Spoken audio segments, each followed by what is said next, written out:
Hello, creepy, spooky people! Andy here, and today I have a pretty big book haul for you. So it was recently my birthday, well, I guess not so recent. Back in March, it was my birthday, and I just got so many either gifts, books as gifts from friends, family, whatever, or I got a lot of gift cards to buy books. Basically, this is like a birthday book haul. One or two of them I bought afterward, but most of these, and maybe one or two I bought before, but most of these are from my birthday. So let's just jump in. I will show you the books that I was either gifted or purchased in the last few months. So the first one I have here is The Woman Destroyed.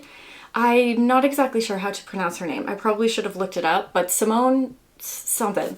I apologize. But this one just says, in 3 intensely intelligent stories about decay of passion.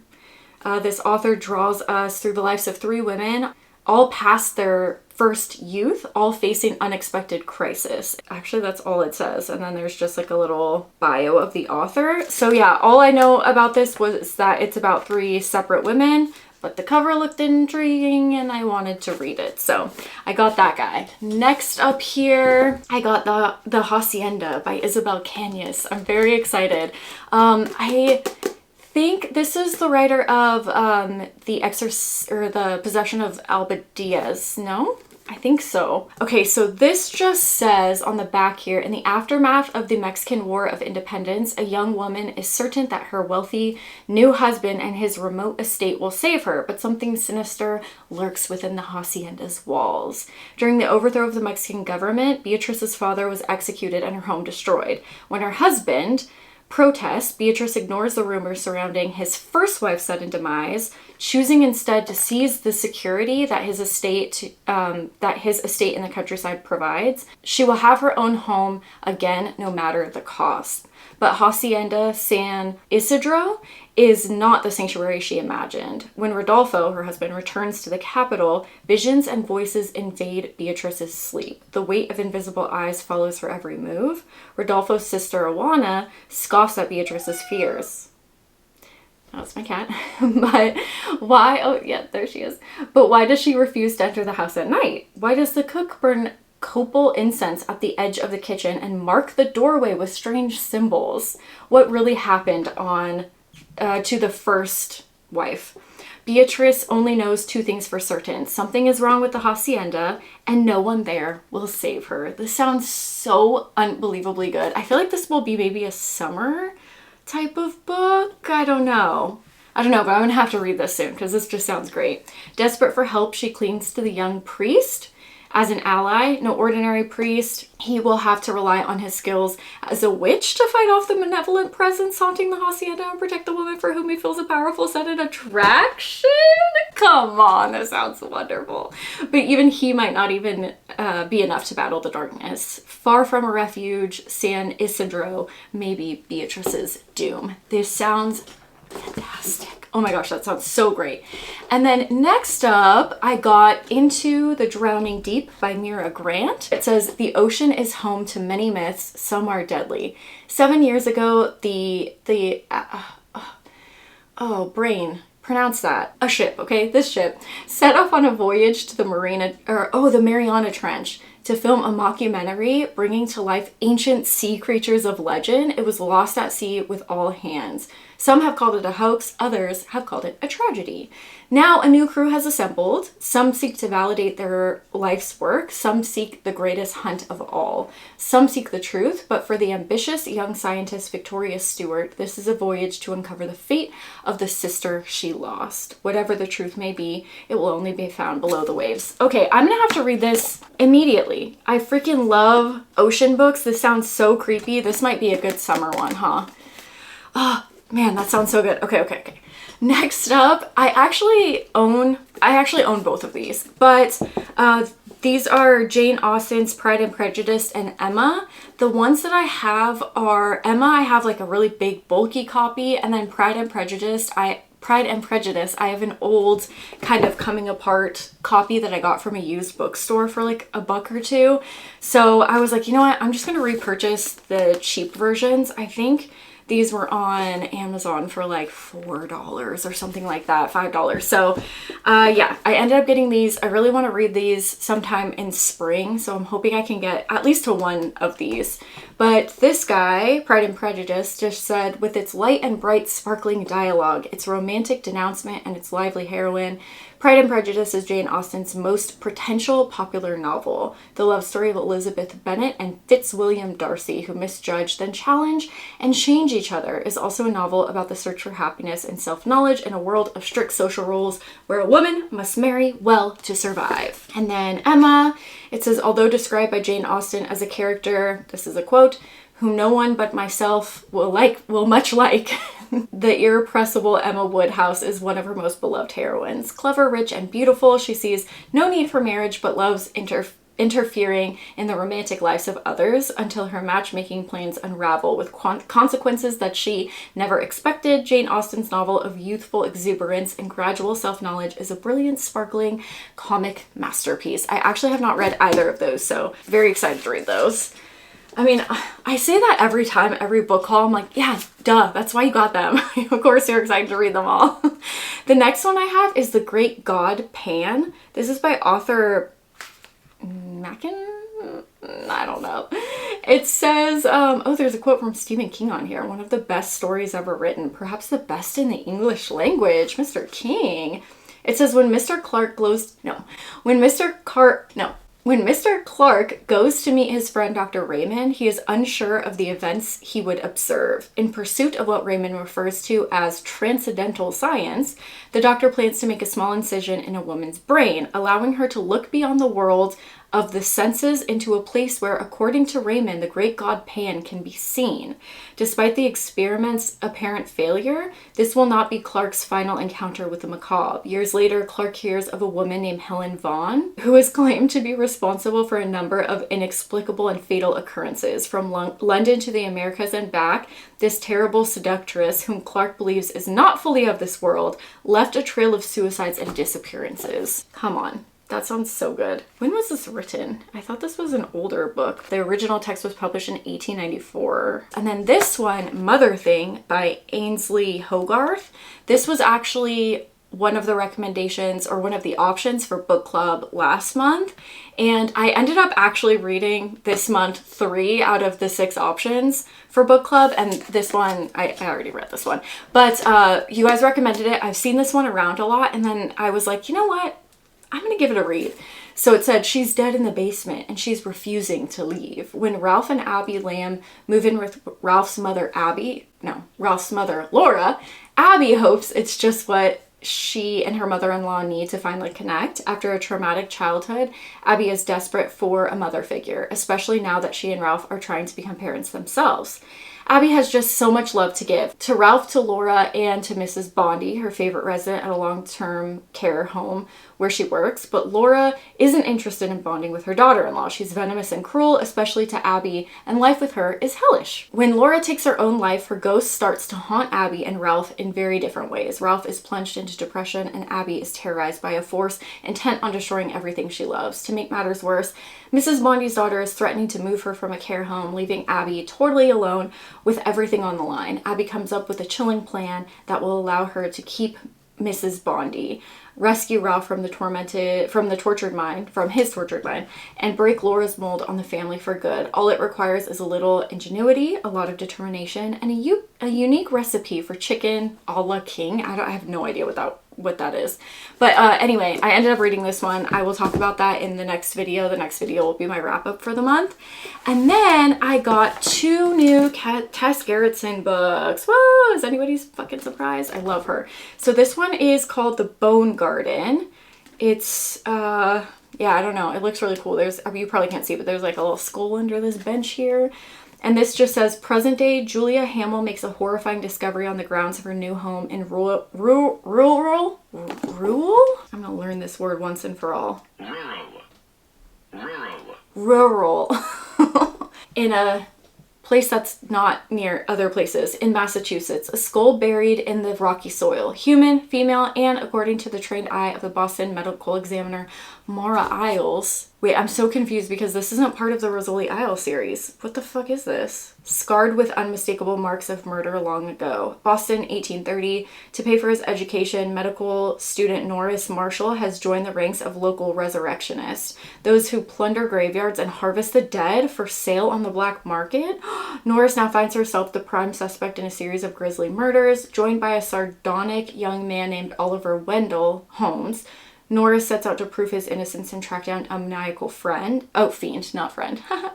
Fiend and friend, they are spelled very similarly. Okay, part of the dark mystery reaching across centuries of present-day world of Julia Hamill. But, hold on, let me Google, because this isn't part of the Rizzoli and Isle series. The Bone Garden by Tess Gerritsen is generally considered a standalone medical thriller rather than a core installment in the Rizzoli and Isle series, which it features a brief cameo. Oh, okay, so it's just a quick cameo of the characters. Oh, no, just Mora Isles. And the story focuses on separate... Okay, so it's like same location, different story. Okay, that's good to know because I was just worried that it was going to ruin something in the Rizzoli and Isle series. So I have no idea where this was published along the route of Rizzoli and Isles. But anyway, I also got the next installment of the Rizzoli and Isle series. This one is The Silent Girl. And I am not sure which one this is, maybe 8 or 9 in the series. And honestly, there's only, I think, 12 of these, which, I mean, that's a lot, but not if you're 8 or 9 way through. I'm like, no, Tess Gerritsen, make more. These are from like 20 years ago, but... So it says, in the murky shadows of Boston's Chinatown lies a severed hand. On the tenement roof above is the corpse belonging to that hand. A red-haired woman dressed in black, her head nearly severed from her body. 2 strands of silver hair, not human, cling to her body. They are homicide cop Jane Rizzoli's only clues. But they're enough for her and medical examiner Mora Isles to make a startling discovery. This violent death had a chilling prequel. What? 19 years earlier, a horrifying murder-suicide in Chinatown's restaurant left 5 people dead. 1 woman connected to the massacre is still alive, a mysterious martial arts master who is now the target of someone or something deeply and relentlessly evil. Cracking a crime with bone-chilling echoes of an ancient Chinese legend, Rizzoli and Isles must outwit an unseen enemy with centuries of cunning and a swift avenging blade. This sounds so good. All of her books, I don't think there's been one Tess Gerritsen book that I have not loved. So, okay, this one is so silly. This is called A Pick Your Poison Adventure. It's The Dinner Party by Frida McFadden. Now, I wouldn't typically buy a Frida McFadden book. Her books are not my favorite. However, I think it's like a choose your own adventure story, right? Like a pick your poison. It has horrific reviews and I'm so excited to read it. So it says, yeah, choose from over 20 possible endings in this pick your poison adventure story. And I think I've told you guys before, I really liked those choose your own adventure Goosebumps books when I was little. I think that was a pretty popular thing when I was a kid. So I'm really excited to revisit it as an adult. And the fact that it has terrible ratings and it's probably not great, it makes me even more excited. But it says, I haven't even read the synopsis of what it's about, but it says you're broke, you have no way to pay your rent, and you're about to be evicted. Fortunately, your friend has offered you a job working as a waitress at a dinner party at an isolated mansion way out in Peyton's Peak. The money will be enough to cover 2 months' rent and get you back on your feet. It's a golden opportunity that will solve all of your problems, but the whole thing sounds really sketchy. The money is great, but there's got to be some sort of an awful catch. You should probably turn it down, right? As it turns out, the choice is yours. You get to decide if you want to go to a creepy dinner party or stay home and read a book. You can decide if you want to pick the disheveled hitchhiker up on the side of the highway. You can choose to go left or right at the fork in the road. For once, the decision is entirely in your hands. So what are you going to do? I am so excited for this. I think this is going to be a blast. I truly don't even care like why it has bad ratings or anything. This one, a lot of people talked about it. People seem to either love it or hate it, but I finally gave in and purchased Bunny by Mona Awad. And I mean, this cover, the bright pink and bright yellow, very, very pretty. So it says, a scholarship student who prefers company of her dark imagination to those of most people, Samantha Heather Mackey is utterly repelled by the rest of her graduate fiction writing cohort at New England elite Warren University. A clique of unbearable saccharine... Fuck, why can't I fucking Read! Saccharin. Saccharin, I knew it. You know when you read a word and you're like, I know I'm not saying it right and I've heard this word, but I don't know how to pronounce it because I'm a big dumb idiot. Anyway, okay, unbearable saccharin. Yet sinister rich girls who call each other Bunny and seem to move and speak as one. But everything changes when Samantha receives an invitation to the Bunny's fabled smut salon. I'm listening! And finds herself inexplicably drawn to the front door, ditching her only friend Ava in the process, as Samantha plunges deeper and deeper into the Bunny's world and begins to take part in their monstrous experiments. The edges of reality begin to blur. Soon her friendship with Ava and the Bunnies will be brought into deadly collision. Dun dun dun. So I have no idea how I'll feel about that one. Like I said, people seem to either love it or hate it, but I'm really excited to read it because I've heard people talk about it for a few years now. So next up, I have Stephen King's Needful Things. This one I bought quite a while ago. Again, this was an option from one of our book clubs and it didn't get selected and it sounded so freaking interesting to me, and I had never read this one before, obviously, and I don't own it. So I was like, okay, I gotta go pick that up, and then I gotta make some time to read this sometime, maybe this year or next year, I don't know. But it says the town of Castle Rock, Maine has seen its fair share of oddities over the year, but nothing is as particular as this little shop that's just opened for business here. Its mysterious proprietor, Leland Gaunt, seems to have something for everyone out on display at Needful Things. Interesting items that run the gamut from worthless to priceless. Nothing has a price tag in place, but everything is certainly for sale. The heart's desire for any resident of Castle Rock can easily be found among the curiosities. In exchange for a little bit of money and, at the specific request of Leland Gaunt, a whole lot of menace against their fellow neighbor. Everyone in town seems willing to make a deal at Needful Things, but the devil is in the details and no one takes heed of the little warning, of the little sign hanging on the wall. In other words, let the buyer beware. So yeah, I don't know. This seems just really fun and I really want to read it. Okay. Next, I got this bad boy of Monsters and Mainframes. This is by Barbara Truelove. Look at how cool this cover is. It says, Demeter just wants to do her job, shuttling humans between Earth and Alpha Centauri. Unfortunately, her passengers keep dying. And not from equipment failure, as her AI medical system steward would have her believe. These are paranormal murders, and they begin when one nasty ancient vampire decided to board Demeter and kill all the humans. This sounds like a crazy blend of genre kind of book. It says to keep her from getting decommissioned, Demeter must join forces with her own team of monsters, a werewolf, an engineer built from the dead, a pharaoh with otherworldly powers, a vampire with a grudge, a fleet of cheerful spider drones. Together, this motley crew will face down the ultimate evil, Dracula. Why can't I have friends like these? The queer love child of pulp horror and classic sci-fi of Monsters and Mainframes is a dazzling, heartfelt odyssey that probes what it means to be one of society's monsters and explores the main types of friendships that make us human. This sounds so interesting, and the cover is just really intriguing, and it sounds like a cool sci-fi horror mix. I'm really excited. Okay, and then the next 3 books that I have for you are all books that I have mentioned that I wanted to read this year. So if you watched that video, I didn't know if you would want to hear me talk about these again.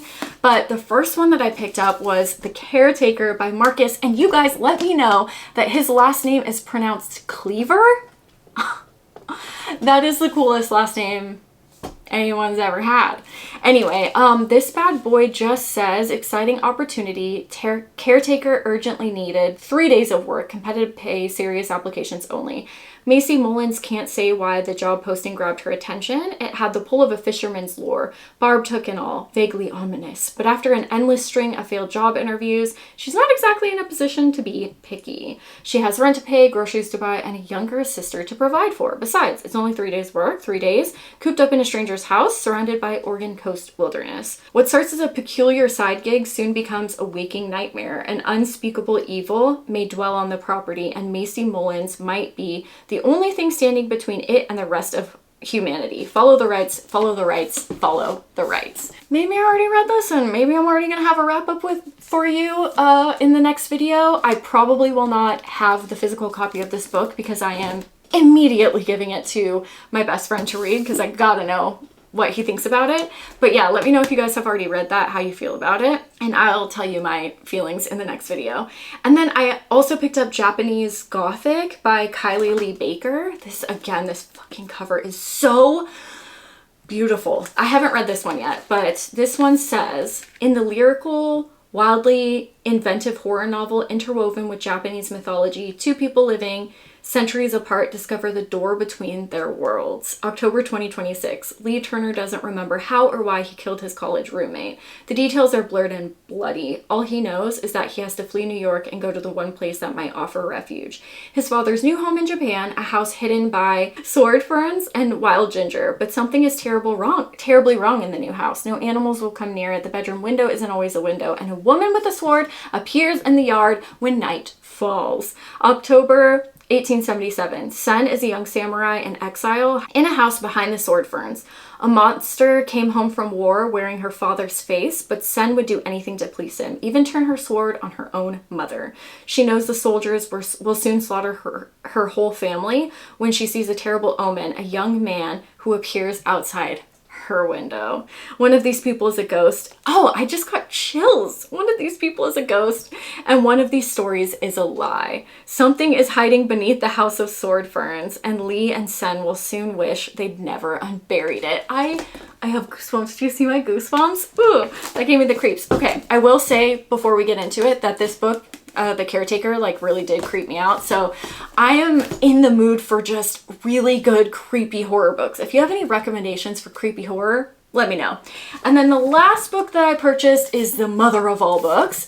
I ended up getting Ronald Malfi's The Hive. When I first came across it, like when I first knew that he was coming out with a new book this year, I didn't know that it was going to be a huge bitch. So let's read what this bad boy is about. It says, the residents of Mariner's Cove are changing. In the aftermath of a violent storm, a collective obsession is rapidly developing among the people of the quaint suburban neighborhood. Randomly, everyday items left scattered upon the lawns, the streets, and the shoreline all seem to call out to them.